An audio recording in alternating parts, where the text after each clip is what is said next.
Welcome to the NHL Wraparound podcast featuring Neil Smith, President General Manager of the 1994 Stanley Cup champion New York Rangers, and longtime ESPN NHL veteran Vic Morren.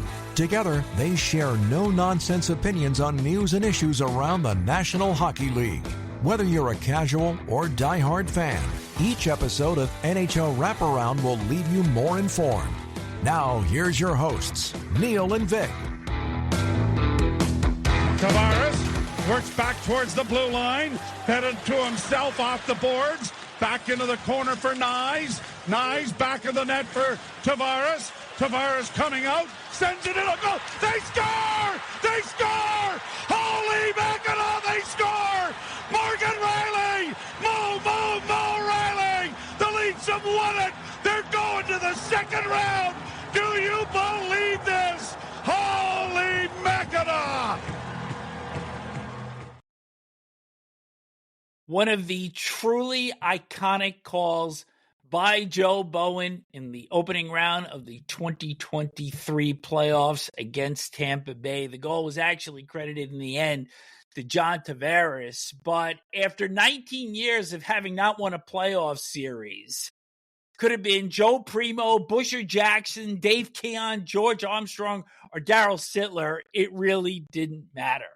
Welcome to NHL Wraparound, Vic Morren, Neil Smith, and we are so looking forward to our interview coming up with the voice of the Toronto Maple Leafs, Joe Bowen. Yeah, being a Torontonian myself and having listened to Joe Bowen many nights, usually I was with the opposition. I wasn't cheering for the Leafs, but still his enthusiasm for the Toronto Maple Leafs is second to none. And also, though, it gives you a real indication of the fever pitch of fandom there is in Toronto for the Maple Leafs. Before we get to that interview, three things you need to pay attention to. And speaking of fandom, Brad Marchand returned to Boston Tuesday night. Incredibly emotional for him. A great video tribute and just the adulation that was shown to him. Tears on the bench was longer than most players get. Yes, and good on the Boston Bruins for doing that. Well-deserved. It was on the only Stanley Cup team for the Boston Bruins in recent memory, and so much epitomized what it was to be a Boston Bruin. In some ways, it's sad that he didn't have his entire playing career with the Bruins, because you look at him and his crooked nose and the whole thing, and a feisty guy and pushing up his elbow pads all the time on the bench. And this was the Bruins. This was what it was to be a Bruin. And it's really good that they did honor him the way they did. There were no extracurriculars involving Marchand last night, but he made plenty of impact and showed up on the score sheet rather frequently. In the first 61 seconds of the game, he had a shot, drew a penalty, had a power play assist on the first Panthers goal. He had a hooking penalty in the second, and then an absolutely gorgeous backhand pass hitting Eetu Luostarinen in stride mid-third to put the Panthers ahead. The Bruins actually tied this game with the goalie pulled, that being Jeremy Swayman, but Carter Verhaeghe gets the game winner with 26 seconds left. He took a shot that went off the post and then caromed off the foot of Bruins defenseman Andrew Peeke. So a really memorable night at TD Garden.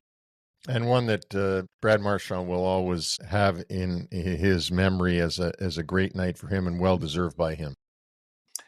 Second item, the last two number one overall picks in the NHL draft faced off at UBS Arena in a game that you were at last night.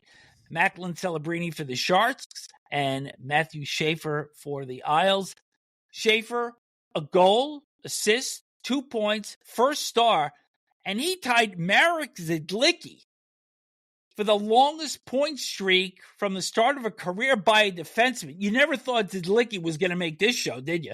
No, I never did think that, but good for him. And I got to tell you, Schaefer is the real deal. He's all over the ice. He loves to go on the offense, but the smile on his face when he scored the goal against the Sharks was said it all, how happy he is and how much he loves to play. And it's so heartwarming also because he's playing with that heavy heart following the loss of his mom. And it's just great to see. And for the Islanders, there is some genuine hope here because, like you said, you notice him every shift he's on the ice. Yeah, you do. And, one thing, I don't know if you've thought of this, Vic, I did the other day was, isn't it amazing that we're getting these star defensemen wearing number 48? Yeah. I mean, there's a number of them in the league. Obviously, Lane Hudson in Montreal wears number 48, but there's several others. And I think it's more serendipity than anything. But, that's the new thing. Maybe we'll be seeing, instead of Bobby Orr's number 4, we'll be seeing Hudson and Schaefer's number 48.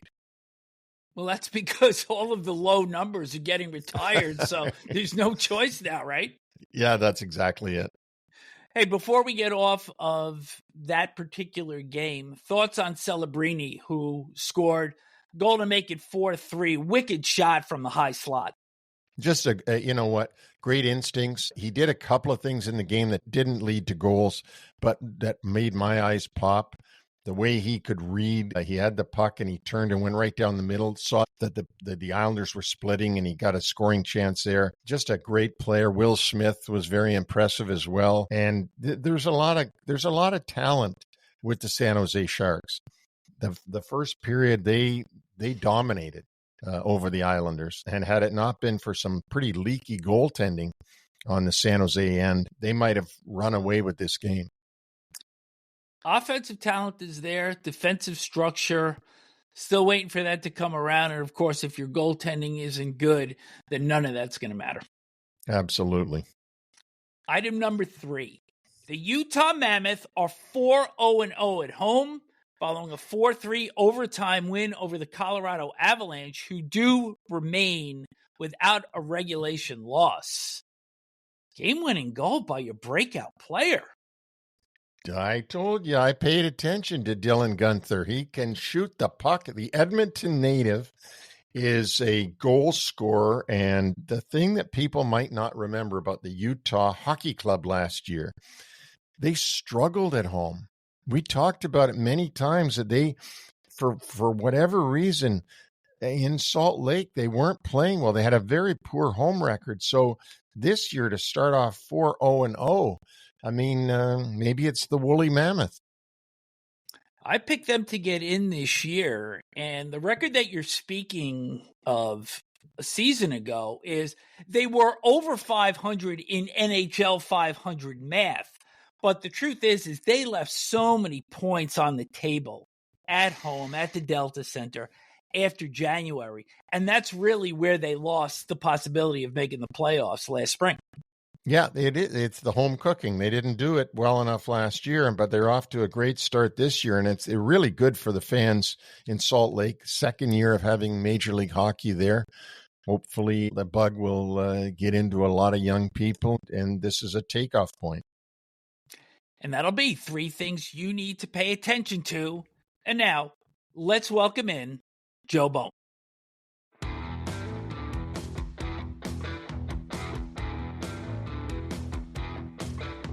Well, it certainly is a pleasure to have on NHL Wraparound the voice of the Toronto Maple Leafs, and a voice that I know personally really, really well and listened to many, many times, even though for 7 of the years I was listening, I was with the rival Detroit Red Wings, and that's Joe Bowen, the voice of the Toronto Maple Leafs on radio for many decades. Joe, thanks for doing this with us, and it really is a privilege and a pleasure to have you do this. Well, Neil, we've crossed paths many, many, many times throughout the course of your career and mine. So, yeah, it's fun to do these things. We're enjoying our last trip around the sun. This is the last year that we'll do it, and looking forward to it. Maybe, just maybe, since Vladimir Guerrero wore a Auston Matthews jersey in for Game 7, that we have exercised our own Game 7 miseries that have gone on here for a couple of years. So we'll see what happens. Yeah, we're all wondering, and I thought to myself about New York, and it didn't happen in New York, which is a real baseball town. But do you think that this eve, now that we're on the eve of the Blue Jays being back in the World Series for the first time since 1993, does that put more pressure on the Leafs and their 1967 woes, or does it really not matter? I don't think you can put any more pressure on them. I really don't. I mean, it's there. I don't think you can grab a shovel and heap a little more over the top on it. They understand that it is what it is. You have to fight through it. You have to have some dominating personalities. You know, like Guerrero has certainly showed that he's put them on his shoulders and is enjoying the extra pressure. That takes a wonderful athlete. And you know as well as I do, Mark Messier was exactly the right person at the right time to be there to get 1940 off everybody's minds as well. So the Leafs are hoping that Auston Matthews is of similar character. And it is kind of interesting because of the connection. Auston Matthews wears number 34. His parents are American and Mexican. His mother has nicknamed him Pappy. He wears 34 because Big Pappy from the Boston Red Sox, another unique player who exercised an even longer drought. And that is the connection that they have with Guerrero, who, of course, is Dominican, and Yankees lose was part of the whole part of what was going on here. Sports is such a wonderful thing, how things can kind of revolve around, and then all of a sudden you see the clarity of what is going on, and you hope, as far as Leaf fans are concerned, that maybe this is an omen. So we'll wait and see. Joe, you never called the game with Mike Walton, did you, for the Leafs? No, but I know Shaky quite well. Thank you very much. Yeah, yes, well, the man, wonderful individual. The number 16 that the modern day fans are more familiar with. For the first time, you're not calling his name in 10 years, and he's gone over to Vegas. What does that feel like without, I know what Marner meant to the team, but I mean, for you called a lot of great games for Mitch Marner. Yeah, it is what it is. It's the nature of the business, right? And Mitch Marner, rightly or wrongly, felt that he was sort of the whipping boy, I think, under the circumstances here. I don't know if he got any more of attention than any of the others. But unfortunately, because they came up all at the same time, the so-called Core Four, and it wasn't the Toronto Maple Leafs, it was the Toronto Maple Leafs and the Core Four. And the Core Four took the heat, where in reality, it should be the entire group. And I think that Mitch felt that was being a little more heaped on him, and it was his right to let the contract go and to make the decision to move elsewhere. I am quite happy that quote-unquote Core Four is not part of the lexicon around here anymore. It is the Leafs. And the leadership group is there. You have Matthews, you have Tavares, you have Nylander, obviously the star players. But it's the Toronto Maple Leafs and not the Core Four that we're talking about ad nauseum. So, he will be missed. I mean, he's a tremendous player, but you find other ways to orchestrate offense. You find other ways to do things. If you give up one less goal a game, all of a sudden that 100 points doesn't seem to be such a large hill to try and find. They're kind of trying to find their way a little bit currently, but the Marner situation is gone. Yeah.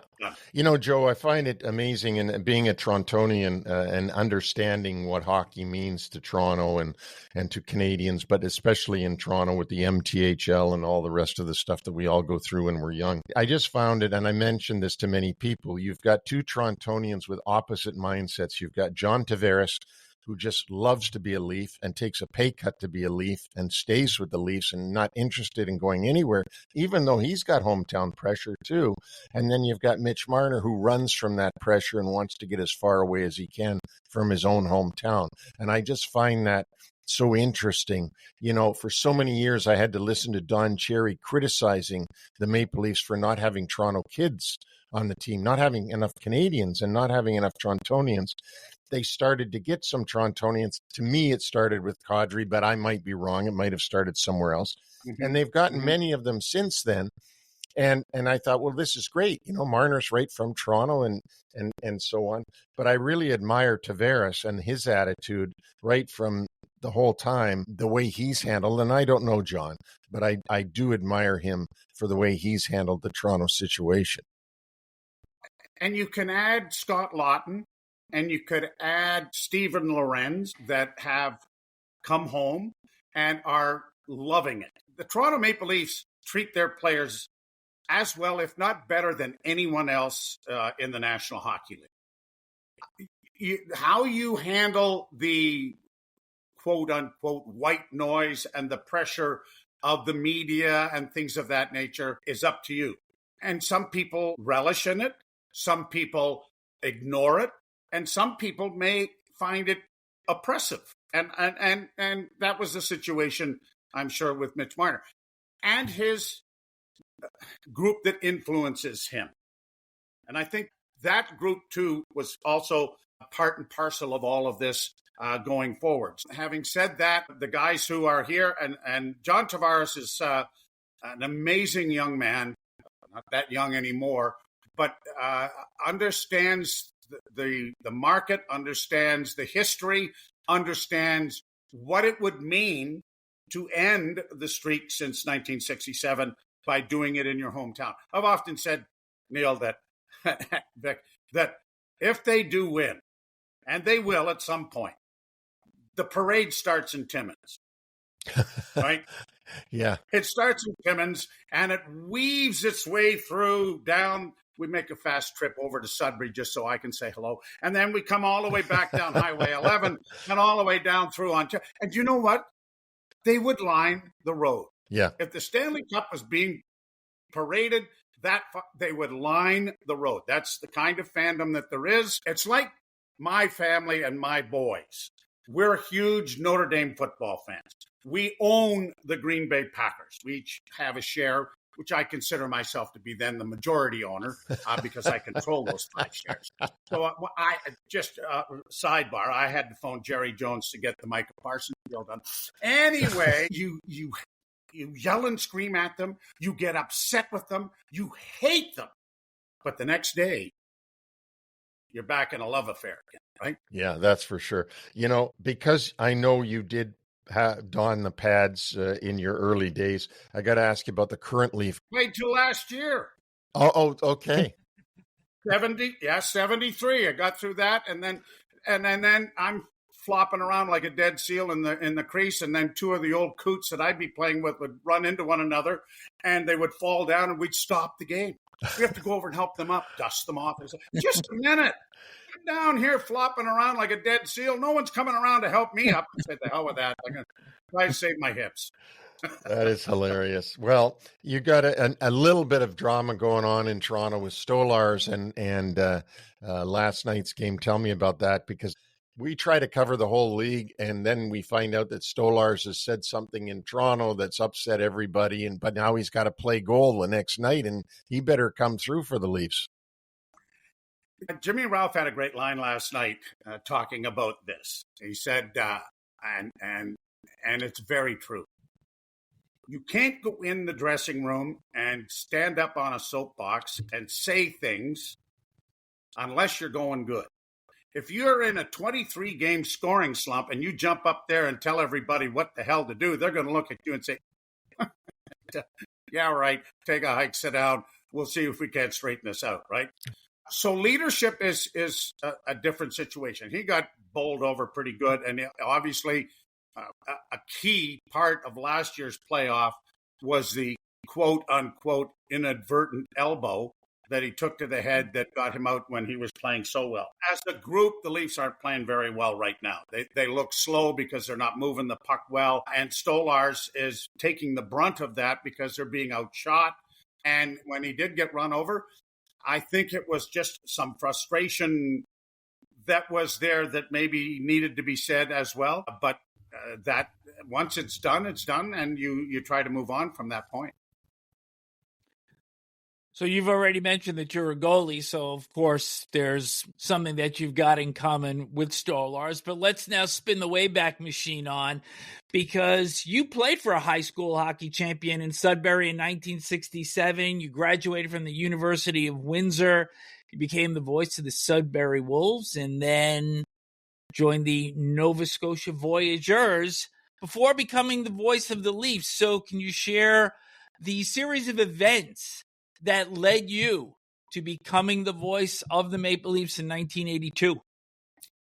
Well, I was a goaltender of not real good repute. My dream was to replace Johnny Bauer between the pipes of the Maple Leafs, and that quickly became a situation that wasn't going to happen. But I enjoyed doing play-by-play in my driveway and on the street playing road hockey and whatnot. And I thought that it might be an opportunity. My dad passed away when I was just 14, and he wanted me to get an education and make sure that it was a university education. So the University of Windsor had a communication arts program, and I got involved with the student radio station there and did mostly basketball because we had a great basketball program under Dr. Paul Thomas.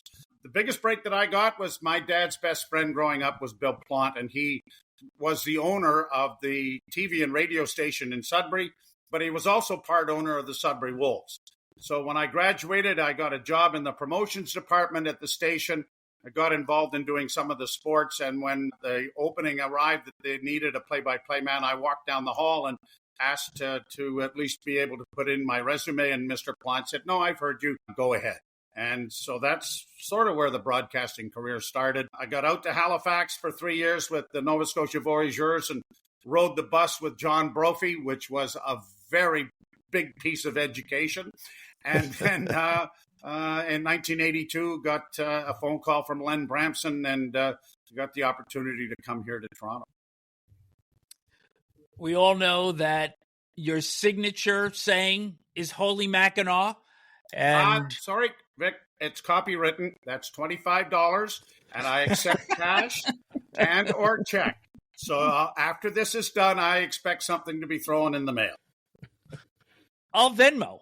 Perfect. Done. But we had learned that it was actually your father who had the term, and it was, I guess, from him to use something else instead of swearing. But where did he get that from? You know what? I wish I could tell you. I never thought about asking him. As I say, he passed away when I was 14. Yeah. I never used it in junior hockey. I never used it in the American Hockey League. And I was about 5 or 6 years into the NHL. Bill Waters was doing color with me. We were in the Chicago Stadium, and Felix Potvin made a great save. And for some ungodly reason, out of the recesses of my mind I blurted it. And I would never have used it again, except I looked over at Wilbur, and he'd fallen off his chair. He was laughing so hard. I thought, well, if I got that rise out of him, maybe I'll use it again. And so we did, and we've used it for some good, as opposed to just what I do, the nonsense that I do. My third oldest son, Sean, had leukemia when he was a year old. And he's now a big, strapping 35-year-old and doing very, very well. Works for Maple Leaf Sports and Entertainment, actually. And so we've sold Holy Mackinaw T-shirts for leukemia research and various other things. So that's where that came from. And I don't know. I mean, you remember Jamie Farr, Holy Toledo on MASH?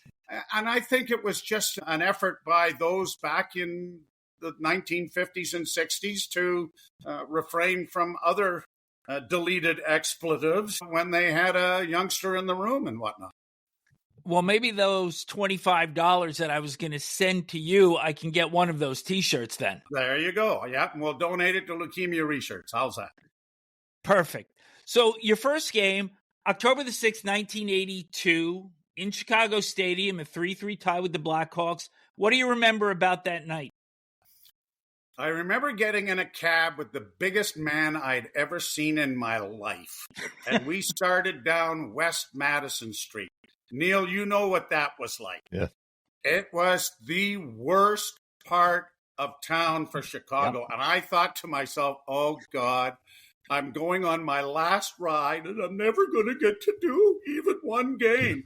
And then the mausoleum of the stadium came into view, and I thought, oh, thank God. So I get in there. I went very early, nervous as hell, as you can imagine.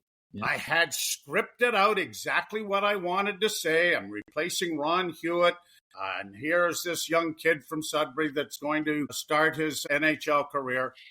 And the engineer who was in the booth, who was trying to get us on the air, could not make the connection. It was a bell, you had to use telephone lines at that point.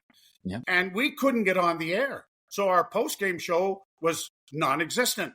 And literally, as the referee was dropping the puck, he points at me and go. So everything I had prepared, that went out the window. And it was, and off we went. I don't have a copy of that. I don't know why I don't. It probably was on cassette tape somewhere, but in a few moves, I don't have it. But I'm sure it must have sounded like and off you went. But Wally put up and he scored a couple of goals, and we tied it up 3-3. Salming actually had the tying goal after the two Podubny goals. So great. Joe, speaking of buildings, famous buildings, and I love Chicago Stadium. I did when I was a kid, when I would listen to the radio of the Blackhawks game. They were my favorite team at one point, with Hull and Makita and Warham and Pierre Palat, Tony O. And Hall. It was a fabulous days, and the uniforms and the whole bit. But you've done games for the Toronto Maple Leafs, obviously in the historic Maple Leaf Gardens, and then moved over to the Air Canada Centre, now called the Scotiabank Arena. And can you take us through what it's like calling a game in the two different venues? Because I can't imagine there's any comparison between Maple Leaf Gardens and Air Canada Centre. Well, no. I remember in the 92-93 playoff run, we're playing in May, and it's 93 degrees outside and probably 104 inside at the Gardens. There was no air conditioning. And somebody would open a window to get a breath of air, and the water and it would just condense on the floor. People were falling down the stairs because of all of the mayhem that was going on. I can't imagine what the ice was like, but the view was great. We were closer to the rink. It was a marvelous spot. I got to do one game when I was doing junior hockey in the old gondola that Harold ended up tearing down to put some private boxes in and put it in the furnaces at the Gardens. It should have been relocated at the Hockey Hall of Fame somewhere. But the view was great. All of the new arenas try to accommodate the press, but you're further back from the play. Makes it a little more difficult. I'm absolutely stunned when we did get to travel a number of years ago when they opened the new rink in Edmonton. The press box for broadcasters was an afterthought. I mean, you're in another area code somewhere, so it makes it extraordinarily difficult to do it as well. So, but being in the different rinks, I did games in the Spectrum. I was in every original 6 arena, although I didn't do a game in the Olympia. I went to see games in the Olympia when I was going to university in Windsor, but they were all special spots. They really were. I got a beer dumped on my head at the old Boston Garden because we were almost sitting in the stands, and I guess I was a little over exuberant with a Leaf goal, and some patron decided that I should have a shower. But they were great buildings.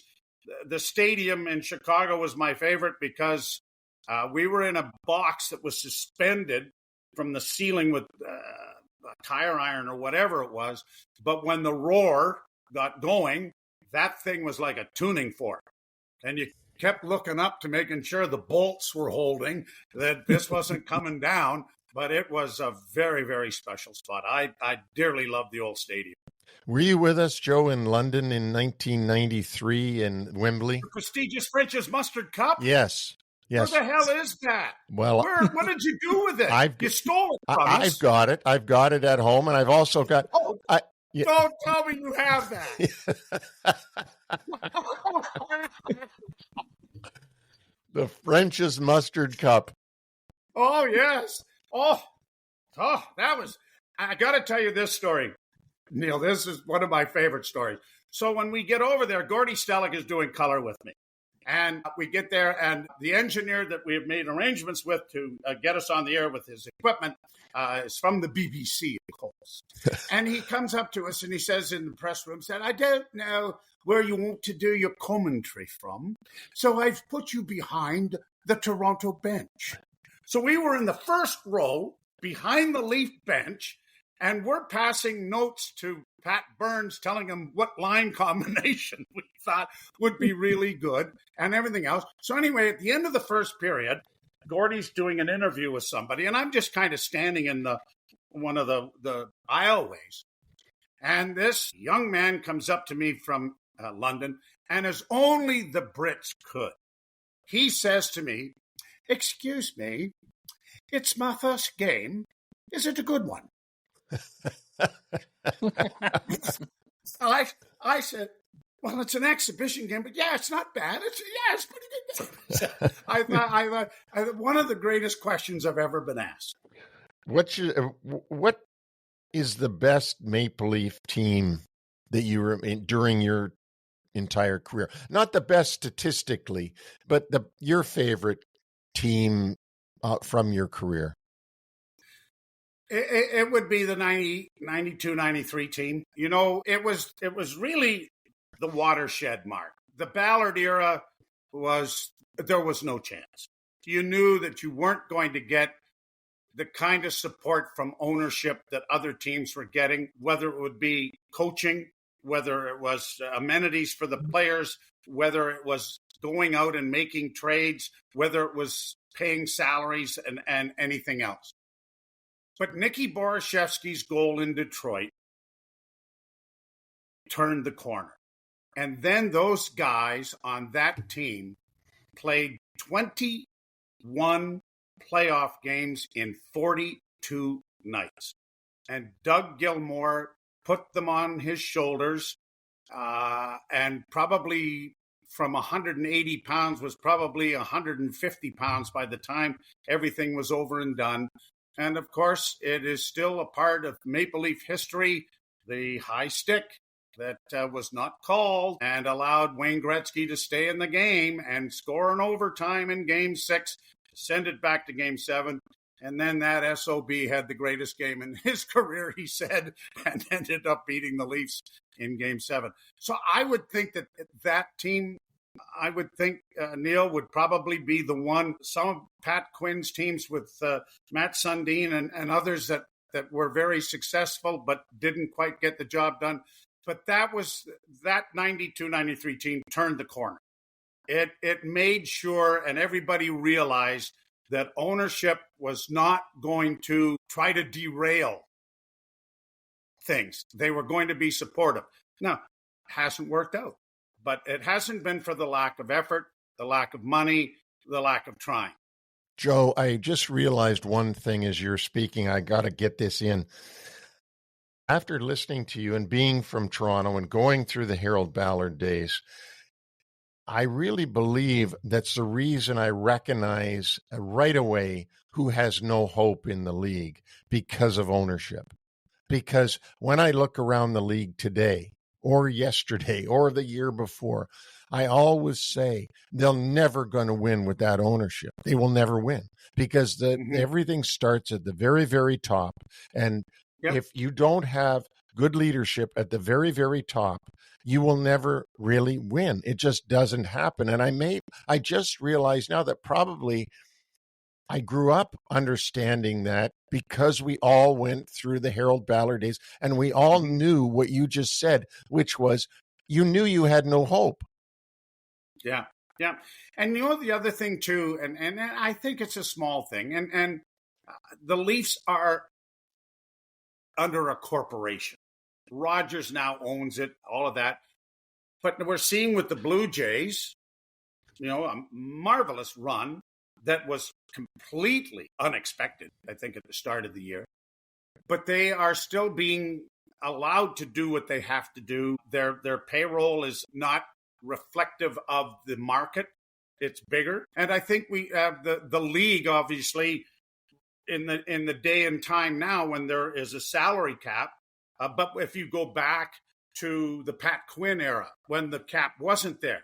And what they have, their efforts, I mean, Phil Housley coming here, Glenn Anderson coming here, getting Doug Gilmour to come back, and then having that awful experience of him just being able to play a period or so before his knee was blown out. We got cheated of a marvelous, marvelous night that didn't happen because Dougie didn't come back in a Leaf uniform. You know, Phil Housley and other players that were all brought in to try to make the push go, and it just hasn't happened as yet. So I agree with you completely on that, Neil. Absolutely. Joe, you've seen so much in 44 seasons with the club, and you were talking about Gilmour before, and in that 93 run, that absolutely insane move, the spinorama behind the net to beat Curtis Joseph was probably one of the most memorable goals that we have ever seen. And there's been so much heartbreak with this club, with all of the Game 7 losses, and of course 93 and 94 getting to the conference finals. But as you continue this season, which will be your last, you're going to be honored on December 16th in a game against the Chicago Blackhawks, which, as we said, was the first game that you did back in 1982. And it's kind of ironic also that your partner in the booth, Jim Ralph, was drafted by the Hawks as a goaltender in 1980. And do you know he was at that game that I did? He hadn't been shipped off to one of the American Hockey League spots that he has been to a number of. He was up in the organ loft at the end of the rink watching the game. We didn't know each other at the time, but I've been blessed with the people that I've had a chance to work with. And we were talking before the show, Brad Selwood did color with me. Vic Hadfield did color with me in the first couple of seasons that I was there. Bill Waters, Harry Neal, all kinds. I even had Scotty Bowman do some games with me when I was doing TV back in the 90s. And then Ralphie has been a very big part of it as well. So, yeah, it's very special to have those kinds of people. I'm looking forward to the event on the 16th, and Chicago's in town. And for a sidebar story to that, because Nick Foligno, if I do have to make a ceremonial face-off, will be in the circle along with Auston Matthews. I've known the Folignos since Sudbury. Michael was on the junior team for 4 years when I first started broadcasting the Sudbury Wolves games. So I've known the Folignos forever. Just an unbelievable family. I'm so happy that his young daughter, who has gone through some hard issues right from birth, has successfully gone through another procedure to ensure that everything is going well. We got Nicky here for a playoff run, and he got hurt, and it just wasn't to be. But not for the lack of trying anyway. They're a wonderful family. You're going to call your 3800th game sometime in January. Don't say it like that. It sounds like I'm really old, Vic. I mean, come on. Oh, then I'm going to piss you off even more, because I was going to say that if it wasn't for the pandemic and maybe some longer Leaf playoff runs, you'd be pushing 4,000. Yeah, but I'd like to ask you, of all of the games that you have called, is there one call in particular that just stands out and say, you know what, when I reflect on my career, this is the favorite one that I've ever called? Hasn't happened yet. This year. This is the year. This is the one. This is the one at the end. I've said that all along. I don't know if you want me to reflect on my favorite call that I have made, the Nicky Borashevsky goal, the Battle of Ontario, where the Leafs were hanging on by their thumbs. Alex McGillney is throwing his body in front of pucks, blocking shots. It was the Bless You Boys call that I made. Matt Sundin scoring to send the game to overtime against Carolina in the playoffs. Auston Matthews' debut in the National Hockey League. And a quick story about that, if I have time with you. in Ottawa, and because the new general manager, late of the New Jersey Devils and whatever, who did not allow press to travel on the charters, we had to stay over. So Ralphie and I go back to the Brook Street Hotel where the team would stay and take a flight out the next morning. And as we get into the bar, the Matthews family is there, Auston's parents. We got to meet them. There's some wonderful, wonderful people. And I phoned the radio station and asked them to email me the 4 goals that we had called on Auston. And we played them for them at the bar. And the 2 of them were weeping. And it was such a special moment. So those 4 goals, too, mean a great deal to me as well.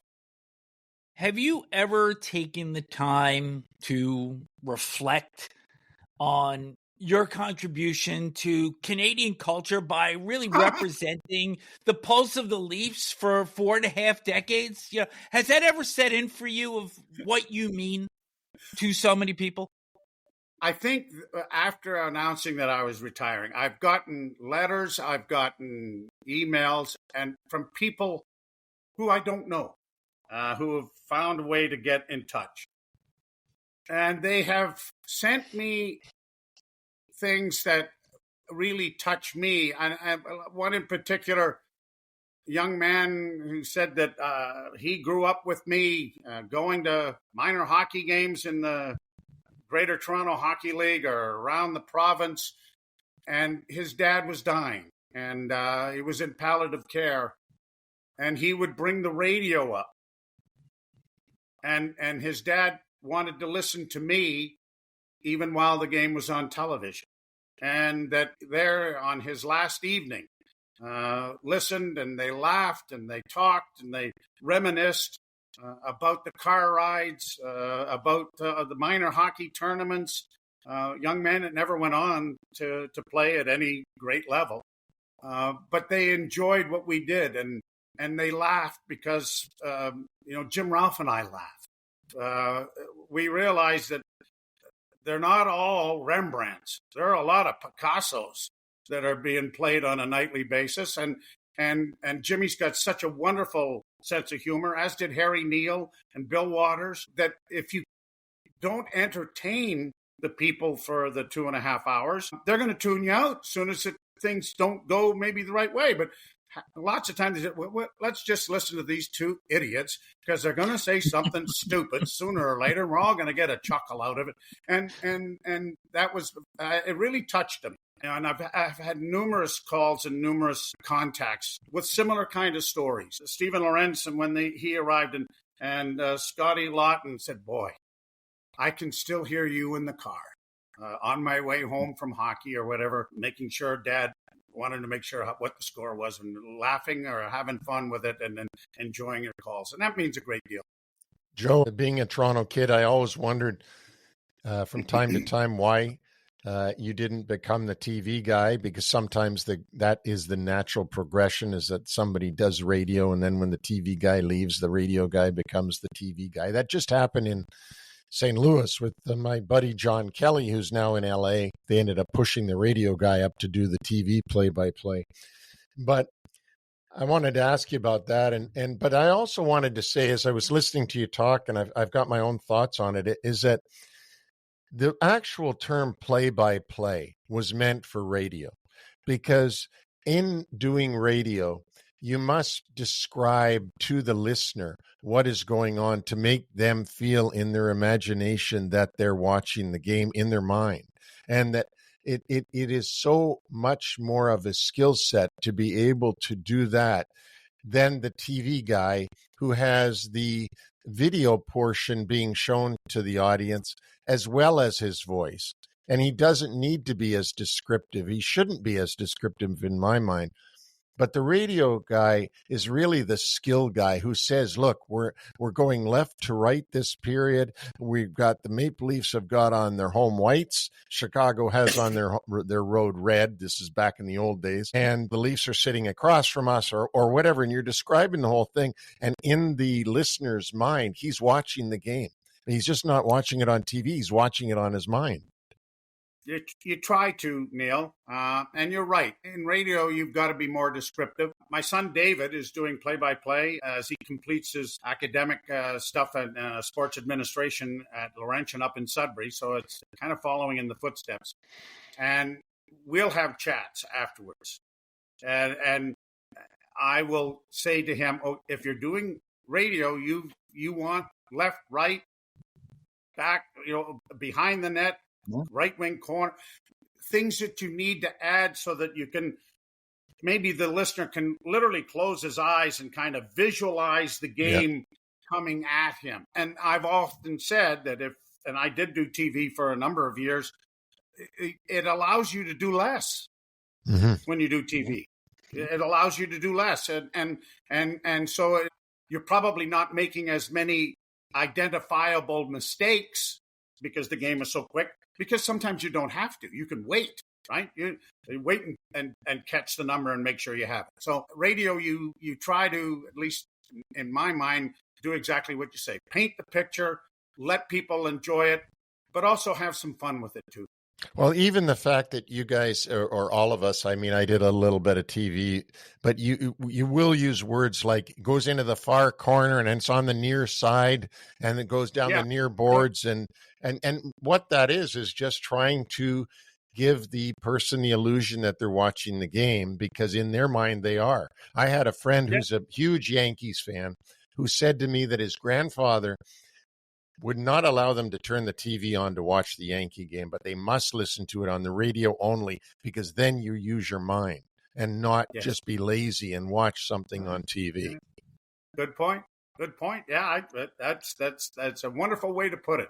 Absolutely. Well, we really appreciate you doing this, Joe. I personally appreciate your voice and your call and listening to you over the years. For me, what stands out is our years when I was in Detroit with Jimmy D, and Toronto and Detroit had a huge rivalry at that point. We were both trying to develop our organizations from the Dead Things and the Ballard Maple Leafs up a little bit. And Stevie Yzerman was young, and we were getting into those playoff battles. And those to me were the good old days. Those were even better days than my New York days, because they were more innocent back then than in the 90s. Those games were wars. They really were. And then Wendell arrives and Bob McGill arrives. And I mean, even the exhibition games took about 8 hours to play because they were just filled with fights and everything else. The game's changed a lot. I don't know if it's for the better, but it's probably safer anyway, because there was an awful lot of head pounding going on in those days for sure, Neil. There sure was. But Joe, thanks for doing this. Thanks for coming on here. Hopefully we can get you to come on again, because I know Vic and I are both entertained by you and by these conversations. So thanks again, and God bless you, and good luck on the 16th of December. I wish I could be there. I'm sure it's going to be a really fun night. Yeah, I'm looking forward to it. It'll be memorable for sure. We're looking forward to it. Thanks very much, guys. Anytime. Thank you, Joe. We hope you get that special call next spring. Attaboy, Vic. Keep plugging it. It's really a shame that there was very little enthusiasm during our interview with Joe Bowen, but I got to tell you something. It really made you a Toronto kid all over again. It did. It did, because there's, you always go back to your roots, and Joe Bowen is the Leafs announcer, and I'm a Toronto kid and went to Maple Leaf Gardens a million times, and my mother followed every single Maple Leafs game, and there's a lot there. Once you get talking Toronto hockey, there's a lot there, and that was really fun, really cathartic, and I hope everybody out there enjoyed it as much as we did. I got such a kick out of listening to the stories about not only Harold Ballard, but some of his calls, and even the reference to David Ortiz, Big Papi, in the number 34, and how Auston Matthews ended up with that number. And this was just a lot of fun for a guy who has been, as I said in the last question that I asked him, he is a piece of that fiber. He is a piece of that culture in Toronto, and that will live forever. And you never realize it as much when it's inside of you as the people on the outside understand it. And I thought that was great, the way that you sort of made him stop and say, yeah, okay, I guess I am. I thought that was really good. Well, thank you. Blind squirrel finding the nut every so often. Let's hit a couple of quick injury updates for the Maple Leafs. Defenseman Chris Tanev left Tuesday's game against New Jersey late in the second period with an upper body injury. According to head coach Craig Berube, it is possible he may miss some time. And for the LA Kings, Corey Perry played his first game of the season, one shot in 14:41 of playing time in a 2-1 overtime win, a big win for the Kings against the St. Louis Blues. Other news. Sidney Crosby on Tuesday evening in the Penguins' 5-1 win over the Vancouver Canucks established a new team record for combined regular season and playoff points with 1,896, surpassing Mario Lemieux. The point came on a goal early in the second period. Neil, we're getting into a place with Crosby where he is now entering the true pantheon of greatness with the numbers that he has put up throughout his career. Oh, absolutely. And because the Penguins are a struggling team right now during this last few years and will be for the rest of this year, he goes less noticed than the McDavids and the Dreisaitl's and that. But Sidney Crosby, make no mistake about it, is still a superstar in the NHL. Also of note in that game, defenseman Chris Letang picked up his 600th career assist. And even though the bar is low for the Penguins, they are holding firm in the first month of the season. And you need guys to perform that really you don't expect offense from. Justin Brasso, first career 3-point game, 5 goals and 8 points in 7 games this season. So good on him, because he had never put up big numbers in Boston, and he's finding a little bit of opportunity in Pittsburgh. Yeah, he's finding it in the black and gold, but not of the Boston Bruins, of the Pittsburgh Penguins. Well played. We'll be talking about uniforms in a couple of minutes. Connor McDavid will not go scoreless this season. He scored his first of the season in Ottawa on Tuesday, and then he and Leon Draisaitl set up the 2025 Hobey Baker Award winner Isaac Howard for his first career goal. It's also his first career point. The Oilers were up 2-0 in the third period, got tied by the Senators, but they win it in OT on a power play wire shot by Jake Wallman, who was fresh off IR. So the Oilers didn't have a great road trip.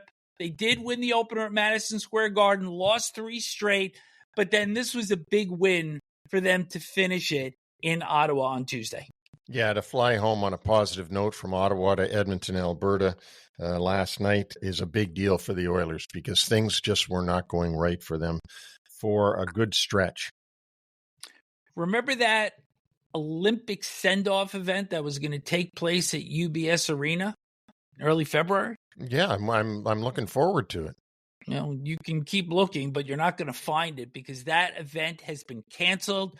First reported by Emily Kaplan on ESPN last night. UBS Arena will now host the 2027 All-Star Game, skills competition, all the other festivities in the first week of February in, as I mentioned, 2027. So that will now buy us a year before our first live stream.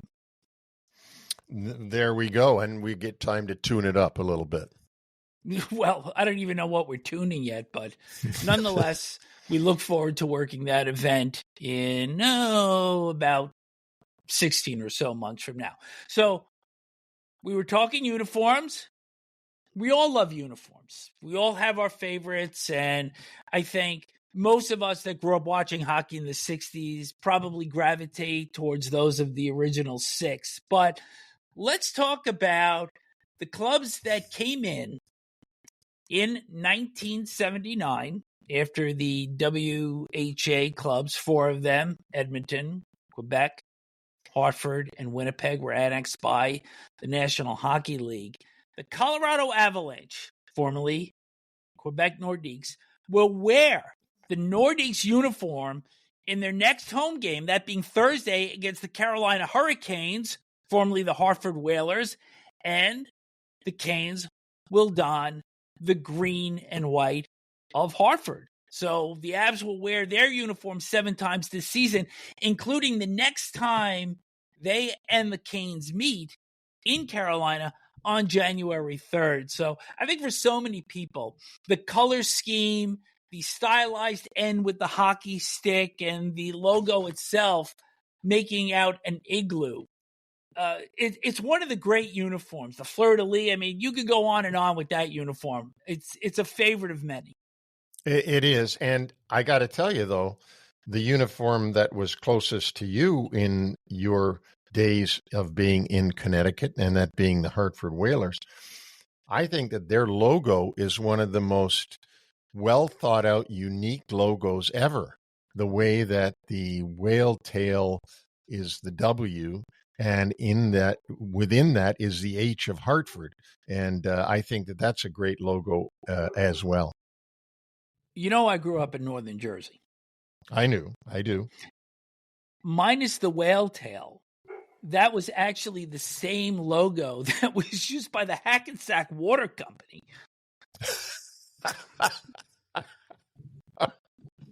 Oh, that's a good one. I'll remember that, Hackensack Water Company. That's right.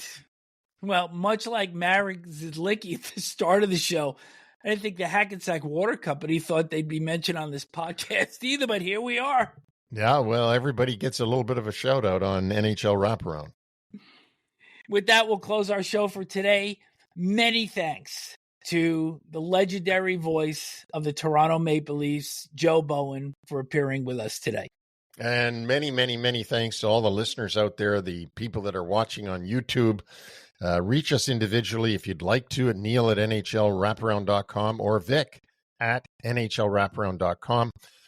On all podcast platforms is NHL Wraparound, including Apple Podcasts, Amazon, iHeartRadio, Spotify, YouTube, and our complete catalog of all of these marvelous pieces of work that we've done on NHL Wraparound can be found on our website, which, of course, is called NHLWraparound.com. Also, exclusive content there. Latest column, New York centric, written by Patrick Hoffman. We have Neil's Nuggets, where he just gives a little bit of perspective with some statistical info in his installment on Tuesday. And then Smith's Picks, which was rolling prior to Tuesday night. And then you went 1, 2, and 2. You're not feeling well? I was sick last night when I was seeing the results come through. Teams that should have won easily lost, but there's always tonight. That's the great thing about sports. There's always more games coming. So what's my overall record, though, now? Your overall record for the year is 39, 20, and 10. But I think your real goal is to get like 100 games over 500 by Thanksgiving. Well, that is my goal, because really, when I talk about NHL teams, this record would be 39 and 30. Okay, because 10 loser points and put onto the loser column would be 39 and 30. Still not bad. 9 games over 500 or 19 games over 500. You know, I'm trying to make you feel better with the higher mark here. I mean, don't throw any cold water on this, you know. Well, I just don't want to keep patting myself on the back. So look at NHLWraparound.com to get some great foresight into what is going to happen tonight. By the time we get to short shifts on Friday, we'll see how good that foresight really was. Thanks for listening, everybody.